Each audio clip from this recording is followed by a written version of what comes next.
So this is effectively the start of the game, the arrival into the emergency department, having a little look around. So this is our player character, controlled with the mouse and the arrow pad, or the WASD. This is the hospital low poly acid from the Unity store. The department is not well signposted in terms of navigation. This typing secretary has very little function. This is the broken door to the clinic room, and this then is the nurse. So she introduces herself. This is Nurse Liz, and then this is our first dialogue. So for some reason the font size changed in the dialogue, and my inability to change it back is apparent. I'm sure it's a simple fix for somebody who knows what they're doing. Anyway, so we can say, no, I'm someone else.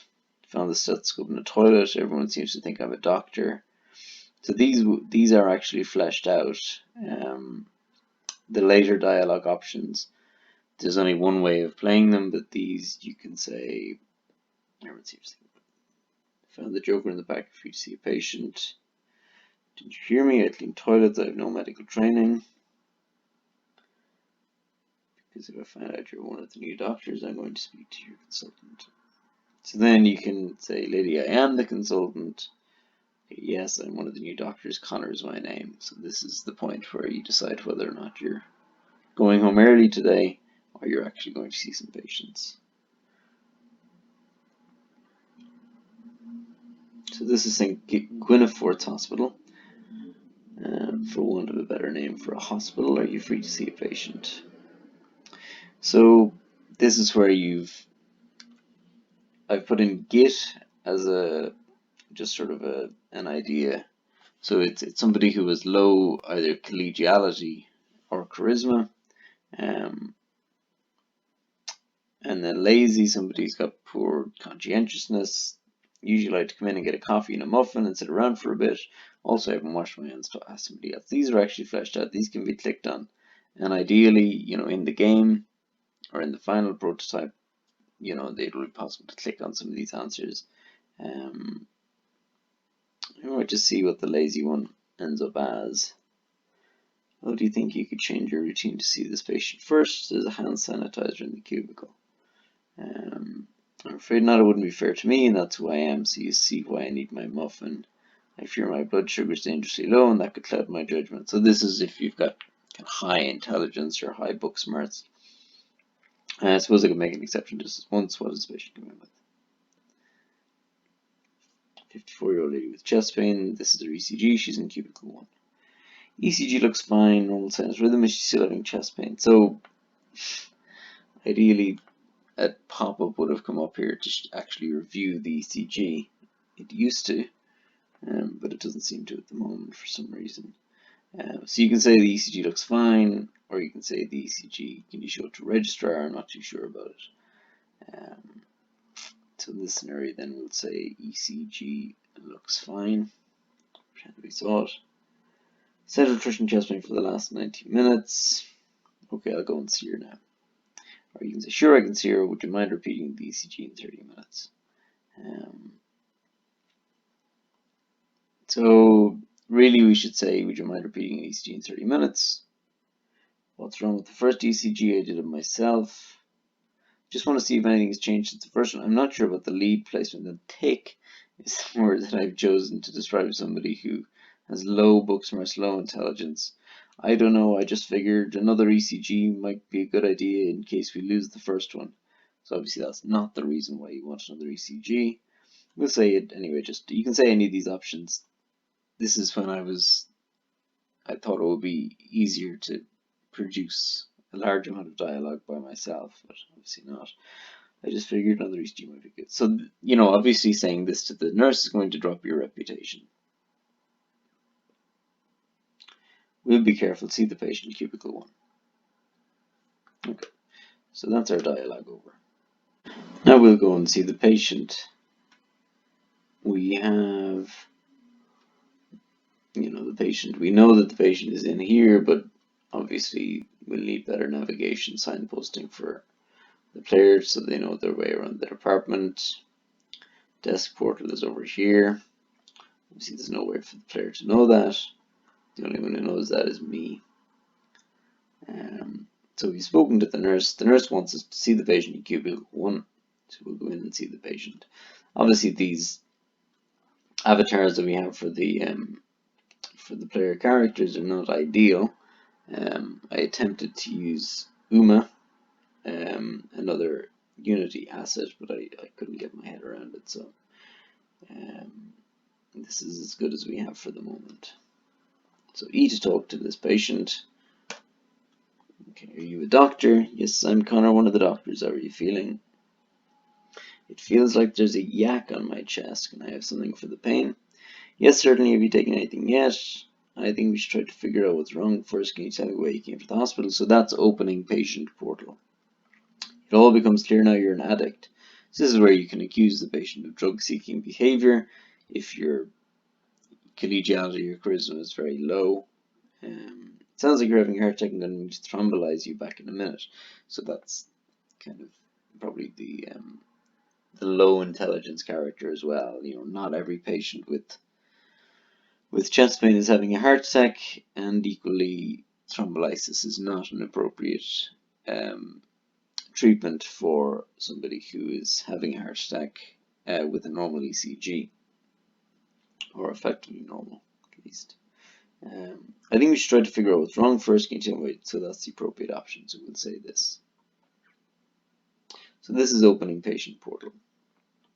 So this is Mary Murphy, and this is how to take a history. So these are the tutorial pop-ups.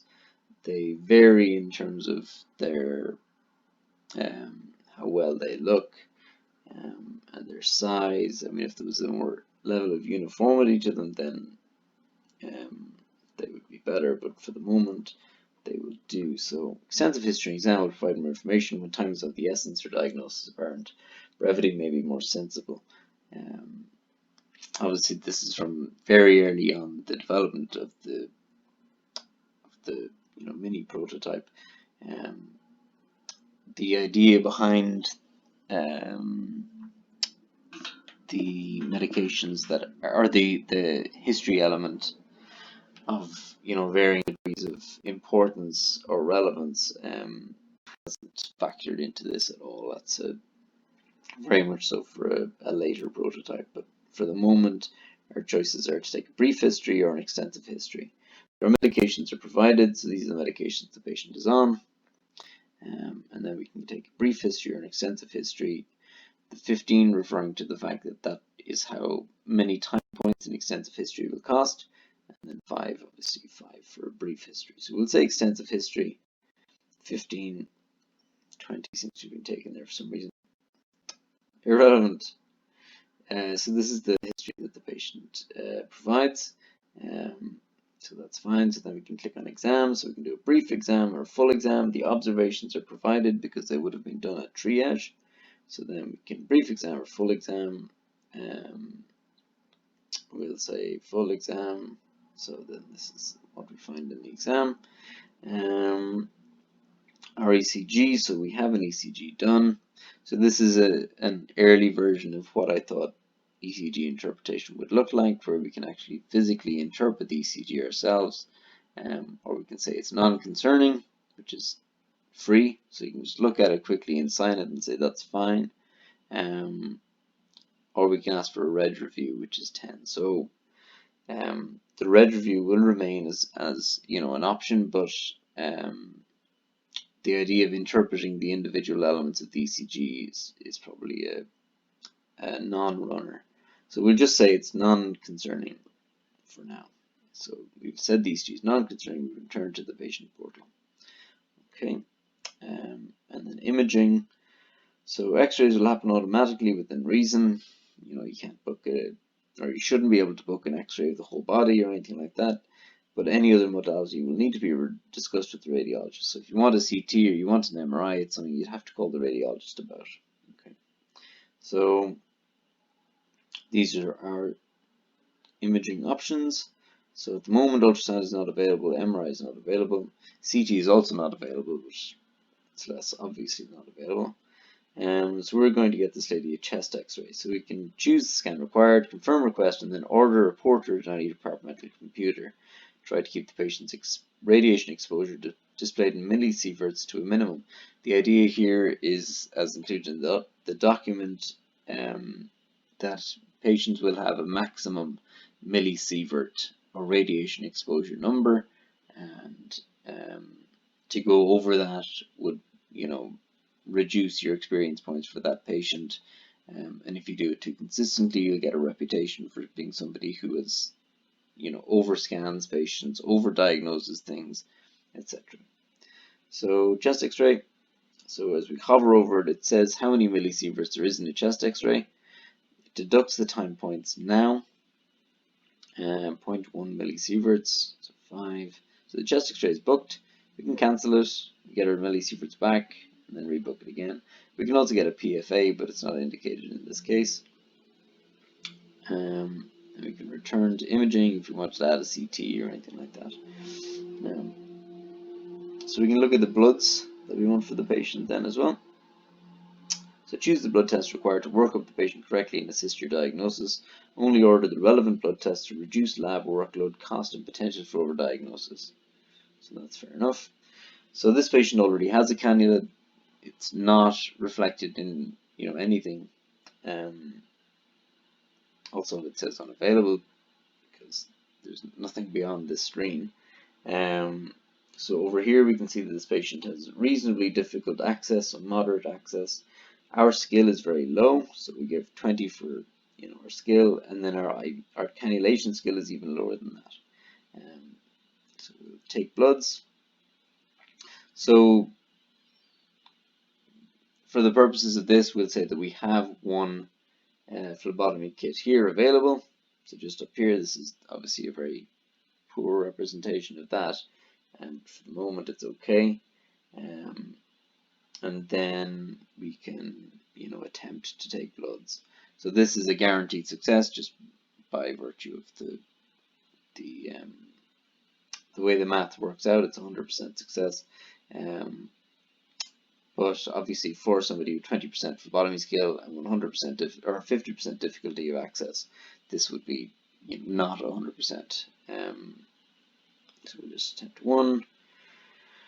So this is as good as we have for the moment. So vein found, punctured, flashback, flow and tubing. At any point here, it could be a failure. Flow and tubing, but then tissued or lost the access, and then you have to try it again. So we were a success, and now we get to order the bloods that we want. So we've taken our bloods. So we want an FBC, we want a UNE, we want a troponin, we want a CRP. And then we have a choice whether or not to run the VBG, which is in the documentation. It's an instant blood test that will show us, important things like the hemoglobin or the lactate, just to determine how sick somebody is, and it'll also show the pH. So we run the VBG, it deducts 5 points, or 5 time points, and then we send the bloods. So are these blood tests you want to send? A VBG is a useful test in the right patient with a near immediate result, but it costs time. So we'd say yes. Bloods are gone to the lab. You can forward time until they are available, or use the time to further work up the patient or see another. Results can be viewed on any computer once available. So that's okay. So the bloods will be available at 397. So view VBG results. So these are our results of the VBG, and they all look fine. So we can fast forward time until the bloods are available, obviously not advised. So every time we click this, it forwards time by 20 minutes. This is not obviously the way to go. So we've done everything. We've looked at the ECG, we've taken a history and exam, we have a pretty good idea of what's going on. We're going to send the patient for an x-ray now, and wait for the bloods to come back. But really, we we know what's going on with this patient. We're pretty satisfied that this could be an MI. The ECG, is reasonably okay, with the exam, and the history is pretty concerning for an MI. So at this point, we're happy to diagnose. So we'll say diagnosed.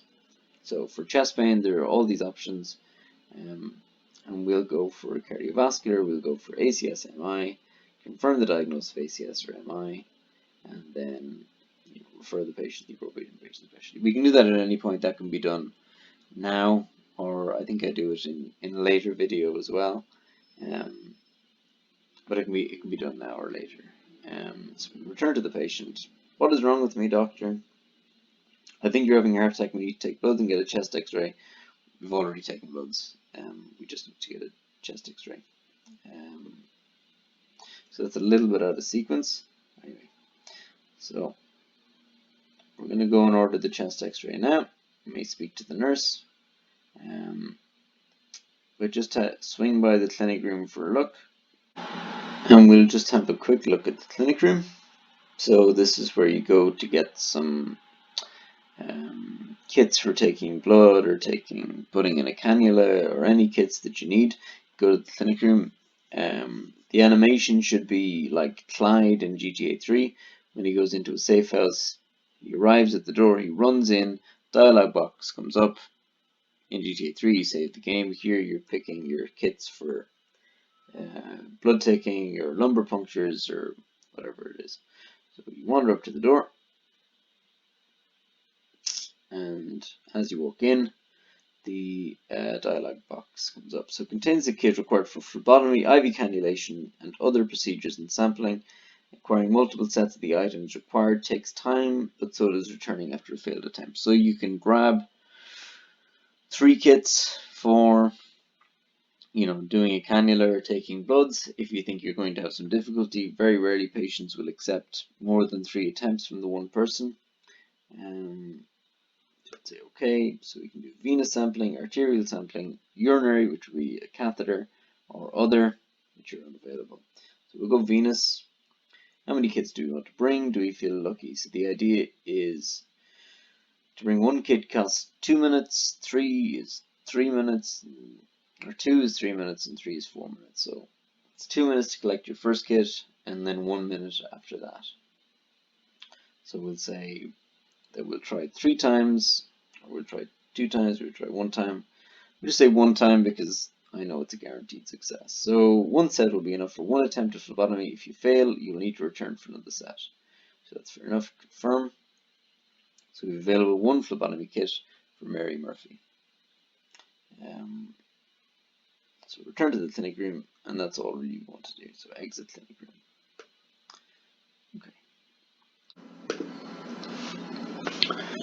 Okay. This is Nurse Portal. So we have spoken to the patient, we've taken the history, we've made a diagnosis, and now it's time to go to the Nurse Portal and request a certain number of things.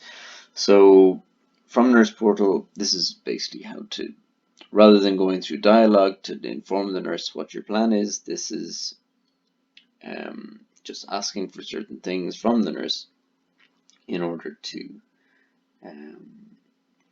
work up the patient more, or start the treatment, or just management of the patient. So what we can do, bedside investigations. So that would be a repeat ECG, a repeat OBS, urine, Langenstein blood pressure, other. Okay, so we go ECG. Last to repeat the ECG, and now the second ECG there is pending. In terms of observations, we can ask to repeat the OBS. So we've asked to repeat the OBS, vitals, blood pressure, heart rate, all this stuff. We just want to know what it is now in case it has changed. Under urine and Langenstein blood pressure, and then other, we don't need any of that at the moment. So we can move the patient to resus. At the moment, resus is full, so we can't move the patient to an area with higher observation. So we're just going to have to manage this patient in the cubicle.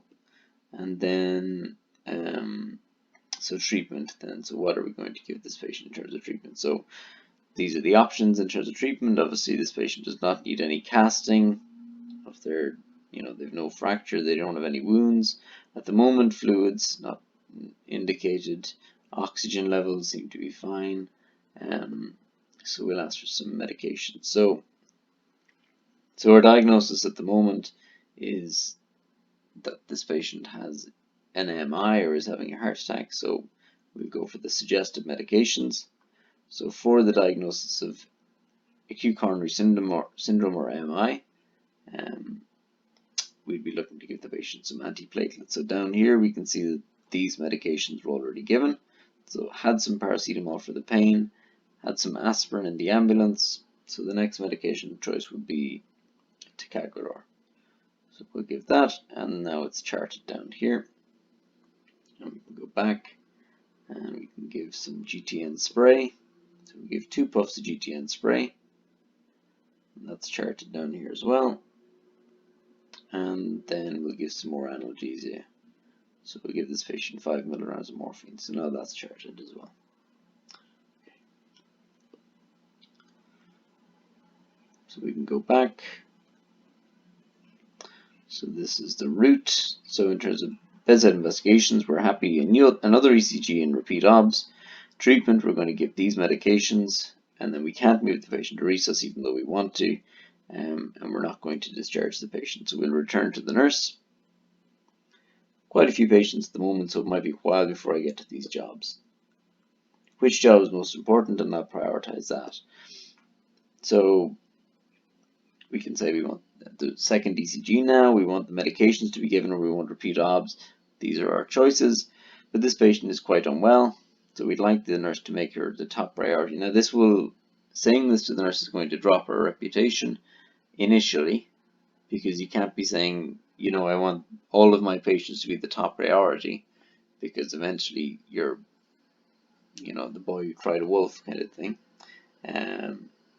But in this scenario, this is appropriate because this patient has the potential to be quite unwell, and we'll recover the reputation that we lose here eventually once the nurse realizes, yes, you're right, this patient was or is very unwell and does need my priority attention.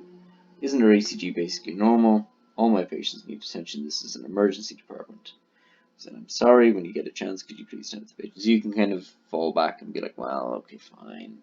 Maybe it doesn't need that much attention, just whenever you get a chance. I'm worried about the patient. I would like you to do these jobs immediately. Again, risk of reputation dropping. I would complain to the nurse manager if you don't do your job. I mean, that's probably a little bit unnecessary. I'm sorry, I'll ask another nurse, and that's not necessarily appropriate, especially considering there's no other nurse in the department. Okay, I'd like you to do these jobs immediately. You're new here and very junior. I will do the jobs now, but you need to want your attitude in the future. Okay. So she goes off and does the jobs. Okay. So after that, we can now send the patient for X-ray. So that's done using desk portal. So we approach the desk, E to use. So on the desk we have the phone and we have the computer. In order to send the patient to X-ray or to radiology, we use the computer. So we've booked Mary's X-ray, but she hasn't gone over for it yet. So just to look at this screen, so we have our patients here, and then we have the patients who are waiting to be seen. So this is the patient who's next to be clicked on. He's a triage category 4, which is the 4th highest priority category, so not a high priority. 64-year-old man with some blood in his urine, so we won't click on him quite yet. And then Mary Murphy is the patient we're currently looking at. So so this is what her triage note said, and we can send her to radiology. So she's gone to radiology and she's back. We can review her imaging. So this is her x-ray. Okay, so the x-ray looks fine. This really is it's only pointless busy work to get us away from the patient so that she can have her medications and she can have a repeat ECG and repeat OBS, just so to force the player character away from the patient so that these things can happen in the background. It's really the main reason. So we can check her blood results. They're not back yet. So that's that. And now we can go back to the patient and maybe her OBS and ECG will have been done in that time. So we leave the desk portal and we're approached by one of the interns. So the intern in this scenario is has no features, doesn't even have a name. The idea would be to have maybe 2 or 3 interns in the department with a bit of personality, and one will be quite good and another one will be not so good, and they'll have different personalities, and some will be more reliable than others and some will be more likable than others. But anyway, this guy is faceless. So one of the new interns just wants to run a few patients past you. So this will cost time. What it really does in this prototype is it just allows the ECG and the OBS to happen, while the player is away. So one of the new interns, you might have heard a few patients past you. So you can say yes, you can say no. So the reason why you would say yes is it's a potential to increase your reputation, to increase some skill points, to get more experience. The reasons you'd say no is you could be very busy. I mean, if you don't have 5-10 minutes to spare because you're not waiting for a repeat ECG or repeat OBS, or you've got a patient who's crashing, you're not going to spend 5-10 minutes talking with the intern about some fractures. So you can say no. The other reason you might say no is if you get it wrong, you can reduce your reputation, you can lose reputation. So in this scenario, we'll just say yes because we have 5 or 10 minutes while our patient Mary is having her ECG and her OBS done. So his first question is about just reviewing an X-ray. So we can cycle through the different views of the X-ray, 1, 2, 3. And that looks okay, so we don't need orthopedics to see him today. He can go home in a walking boot. We can explain why.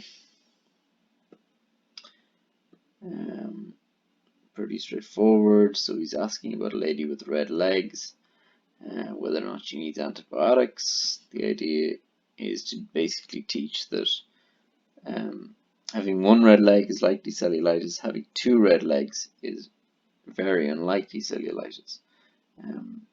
It's a common red herring.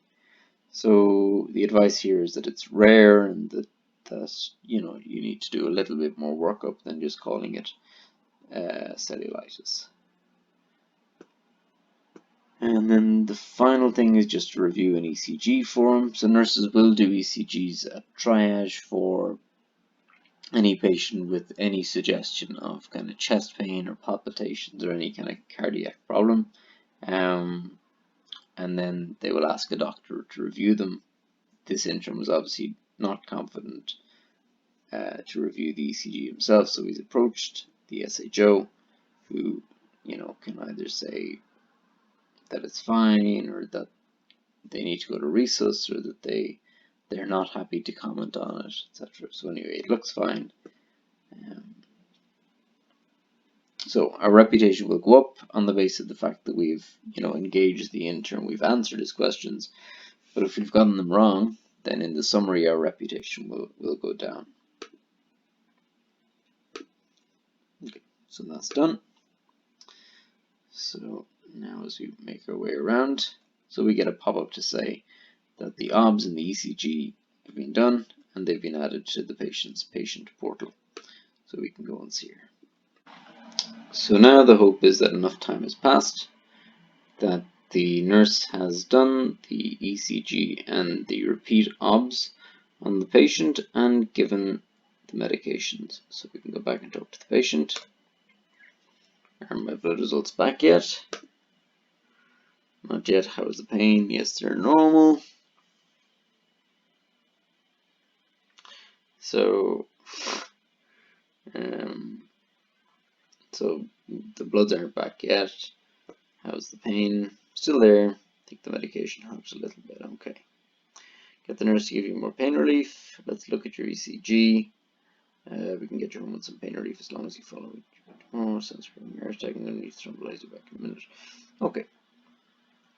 So this is the best option. And it opens up patient portal again. Now we have the first ECG. Look at that. Looks reasonably okay. And then the second ECG looks much worse. So we now diagnose this patient is having a STEMI, which is a life-threatening cardiology emergency. And then we can have a look at the repeat OBS. So as with the ECG, it says TBD. This is a variable that will depend on the time that we asked the nurse to repeat the OBS. So maybe 5 minutes or time points after the nurse was asked to repeat the OBS, that's when those OBS will have been done. And the same with the ECG, that the CCG will be done instead of at TBD, it'll be done at that time as well. So at this point now we can make a diagnosis. So we know what's causing this patient's chest pain. It's a cardiovascular problem. So these are our, suggested potential diagnoses. The plus means that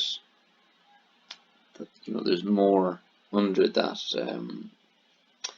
under this heading of cardiovascular. So you can diagnose her with musculoskeletal chest pain, costochondritis, some inflammation of the muscles in her chest wall, an anxiety type chest pain, but we think that this is cardiovascular, so we can click on that. And these are our cardiovascular causes of chest pain. So this is the diagnosis, ACS or MI. Get a prompt to confirm. And now it's time to do, what needs to be done with the fact that we have our diagnosis. So, and that is return to the patient, and then speak to cardiology. So return to the patient. Is it okay? She's asking about her ECG. I've just been looking at it. We need to get the cardiology doctors to see you. Actually, I'm not sure, in case the player forgot to actually look at the ECG. Looks the same as the first one. Some character may think, or some player may think that that's the case. In this scenario, we're going to get the cardiology doctors to see. So my heart, I'm having a heart attack. And then this is just the exit line. So we can leave the patient and go and speak to the cardiology doctor. We have seen the latest ECG. We have diagnosed the patient with an MI, and so it's time to call the cardiologist. So it's to the desk portal, E to use, and this time we're using the phone to phone the cardiology reg. So the tutorial or the prompt suggests how to do it. So you're choosing your patient that you want to discuss, and then after that you pick the specialty. So we only have one patient at the moment, that's Mary. So we click on her, and the suggestion is that we call the cardiology reg. This is an illusion of choice because you'll have chosen your diagnosis. It's only going to be in rare, if not no, circumstances where you'll be contacting a different specialty about your diagnosis of choice, other than the one that will be appropriate for that diagnosis. So we call the cardiology reg. It's a simple dialogue. Ideally, we will have something to represent the cardiology reg here, whether it be their own avatar. So we speak with the cardiology reg. The thing about this is the cardiology team are very, very busy, and if they can avoid admitting a patient or have a patient admitted under a medical team primarily, and then they can see on the ward, but never actually take ownership of the patient. They would rather do that. So there will be somewhat of an argument about this patient, regardless of what you're trying to refer. And because the player character is a very junior doctor, they will face a good deal of pushback because their reputation is going to be quite low. So these are your options. It's the most appropriate one.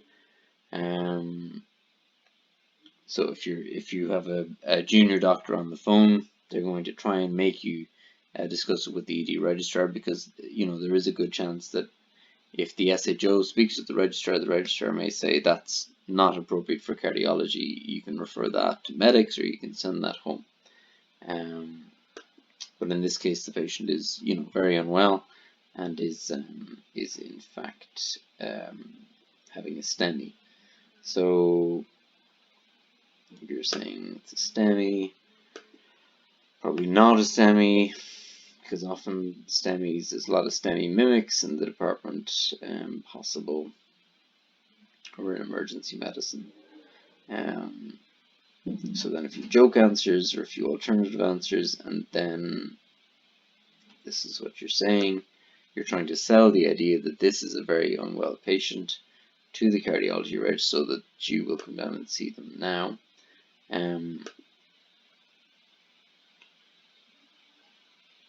So the troponin, we haven't checked the bloods because they're irrelevant because of what the ECG looks like. Now they would help our case, but they may or may not be backed right now. But either way, this is a patient who needs to go to the cath lab, and that's what we want to tell the cardiology reg. So there we go. So the cardiology reg is saying you may as well rule out a PE, a pulmonary embolism, because she won't be down for an hour or so. And what you want to say is that this is one of the sickest patients in the hospital who could potentially die, is sick enough to die, and as such she needs to be reviewed now. A few other options.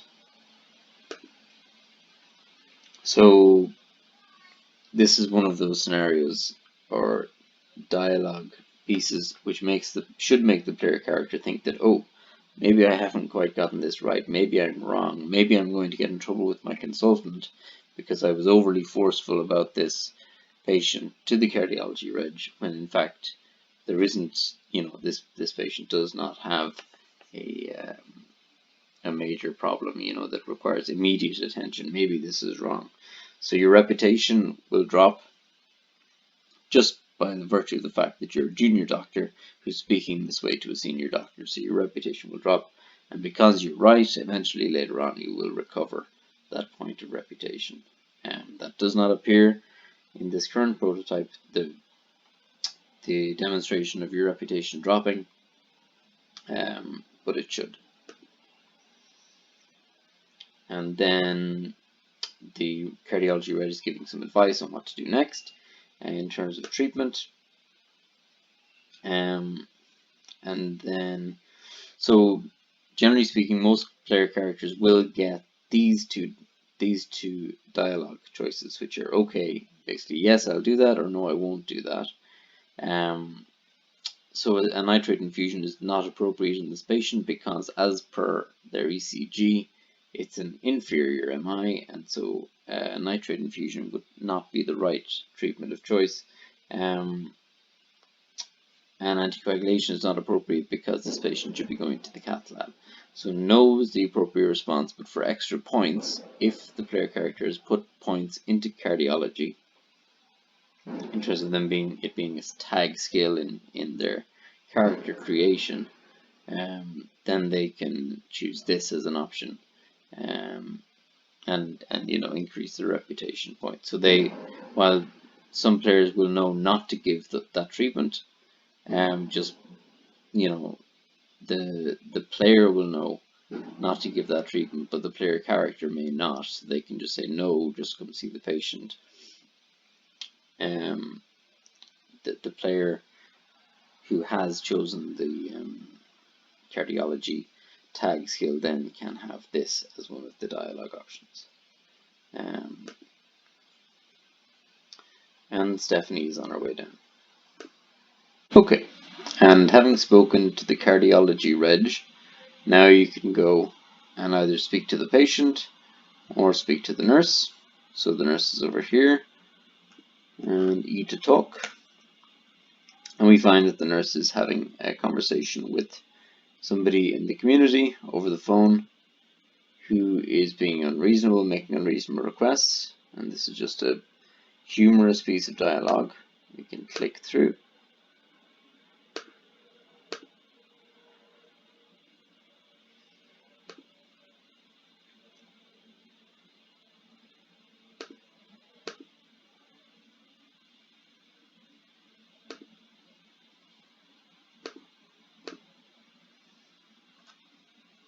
And then after this is done, she turns and talks to you. Now this is what she will say if you approach her at any time after the ECG is done. And because you've referred the patient to cardiology, these are the dialogue options available. So this is the most appropriate one. This is her just saying, congratulations that you've done the right thing. The registrar has identified that you've done the right thing and you haven't fallen into the trap of thinking that the ECG was normal initially and then not repeating it. So then the 3 joke answers, 1 real answer. And then because you've been nice to the nurse and you've managed this patient well, your reputation has obviously increased and she's willing to go and take bloods on your next patient who's in cubicle 2. So off she goes, and that's it.